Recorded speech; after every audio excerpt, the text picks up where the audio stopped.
Binky Brothers Detectives. Written by James Lawrence. Pictures by Leonard Kessler. That sign is a mess, said Albert Binky. Can't you even spell right? Who cares, said Dinky. Everyone will know what I mean. Dinky was Albert's little brother. His real name was Norbert, but he was so little everyone called him Dinky. Dinky Binky. Now what are you doing? Asked Albert. Printing my name, said Dinky. Like fun you are, said Albert. I thought of this detective stuff, so my name goes first. You are just my helper. Albert had red hair, so everyone called him Pinky. Pinky Binky. Dinky made a face. You always want to be the boss, he said. Never mind that, said Pinky. Mom made the lemonade for us. If you want to help out at the stand, come on. That reminds me, said Dinky. Did Patsy Ann ever pay us for finding her turtle? Sure, said Pinky. I forgot to tell you. Here is your share. He gave Dinky a nickel. Where's the rest? Asked Dinky. Pinky looked down at his little brother. What do you mean, where's the rest? Well, said Dinky, you told Patsy Ann it would cost 20 cents. Half of 20 is 10. Besides, I found her turtle. Look, said Pinky, you are just my helper, so you get 5. They did not sell much lemonade. Finally, Chub Doolin came along. Hot dog, said Pinky. Here comes lots of business. Chub could eat more and drink more than any 3 kids on the block. He looked upset. Someone swiped my catcher's mitt, he said. This was bad news. Pinky had to pitch a big baseball game after lunch. Chub was his catcher. Their team was playing the Elm Street Wildcats. How do you know someone took your mitt? Pinky asked. It was hanging on a nail in our garage, said Chub. Now it is gone. This note was on the nail. He took out a piece of pink paper.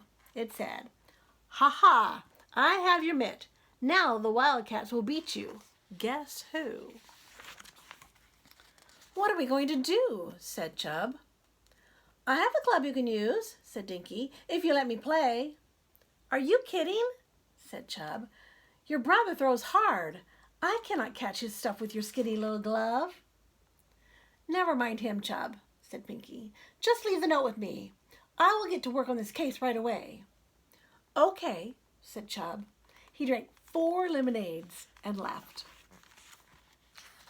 What are you going to do, Pink? Asked Dinky. Don't rush me, said Pinky. I will think of something. Spike Brown and Joe Parker came up to the stand. They were Wildcats.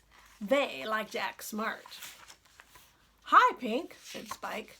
How is your pitching arm? You will find out, said Pinky. Don't worry, Pink, said Joe.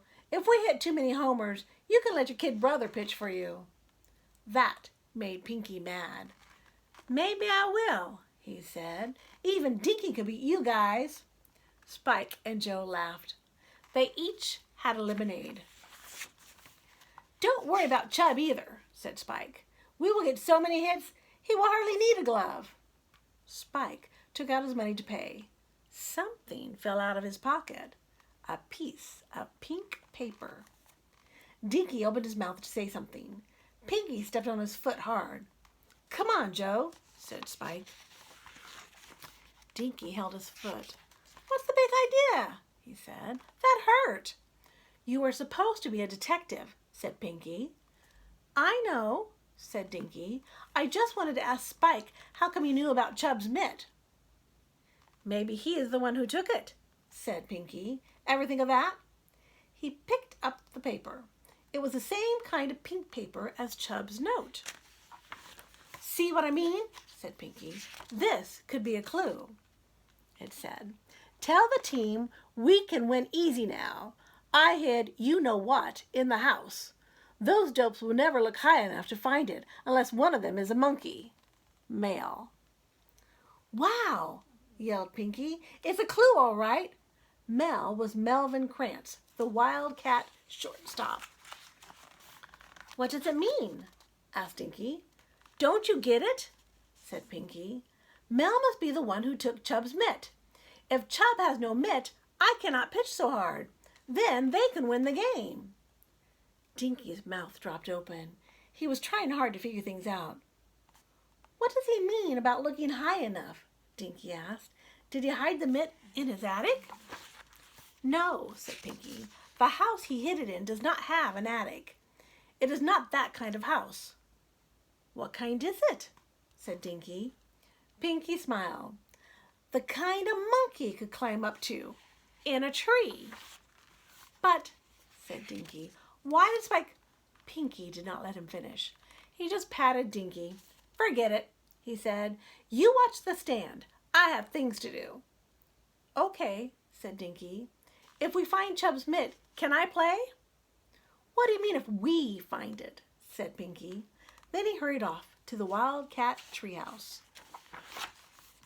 The treehouse was in the woods back of Elm Street. A ladder was leaning against the tree. Pinky looked all around. No wildcats in sight. Pinky climbed the ladder.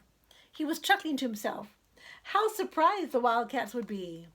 The note said Chub and his pals would never look high enough unless one of them was a monkey. "Ha ha," thought Pinky. "I will fool those wise guys." Then he heard someone laugh. Pinky looked down. There were Spike and Joe. They pulled down the ladder. "Have fun up there, you monkey!" Spike yelled. They ran off laughing. Pinky just sat there, feeling dumb. The tree trunk was too big to slide down. Pinky hated to call for help, but what else could he do? So he yelled and hollered. It was no use. The woodlot was too big for anyone to hear him. What a mess, Pinky thought. How could his team beat the Wildcats without their number one pitcher?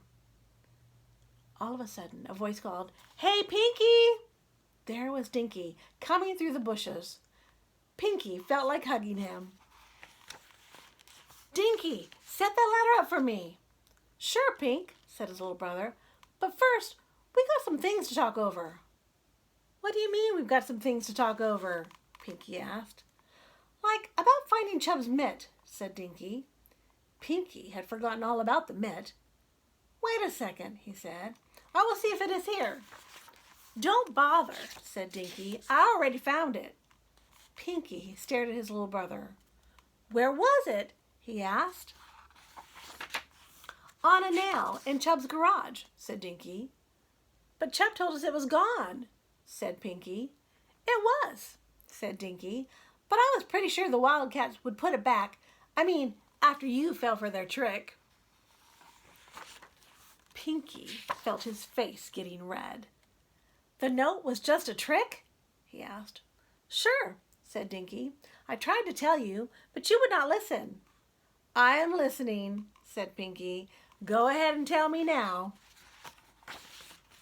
"Spike likes to play tricks," said Dinky. "He dropped the note on purpose. Besides, that monkey stuff sounded like a joke."